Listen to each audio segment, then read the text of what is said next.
With so many questions and concerns about distributing the COVID-19 vaccine, there's been discussion about how to stretch those doses further. All new at 6, Fox 12 Simon Gutierrez sat down with a public health expert from Oregon State University to talk about that idea and whether it's a viable option. The question being considered is whether to give people half doses of the Moderna vaccine to stretch those doses and allow more people to be vaccinated. We asked Chunwei Chi, director of OSU's Center for Global Health, to weigh in. There's been some talk about between one of the manufacturers and the FDA, I believe, about potentially administering half doses of at least one of the vaccines to spread out the number of doses. What do you think about that idea? My concern is, well, again, this is a trade-off.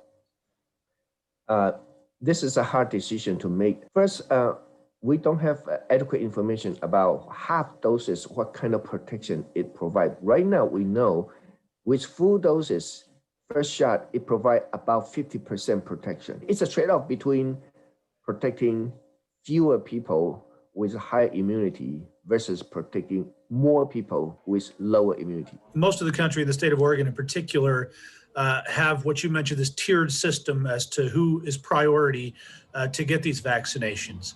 What we've seen early on here is that because of that rigid tier structure, some of the vaccine is going to waste because they can't get it out to people quickly enough. What do you think about that? And I think the health authority, they need to be flexible so not to waste the vaccine. You then support not being so rigid in the tiered structure. In that tiered system, we're not able to strictly following through and therefore causing delay and potentially wasting the vaccine. So considering those factors, yes, I recommend that they need to be a bit more flexible. The FDA acknowledges it's been considering options like reducing the number of doses and half doses. The agency says there still needs to be more information before it can support such a decision. I'm Simon Gutierrez, Fox 12 Oregon.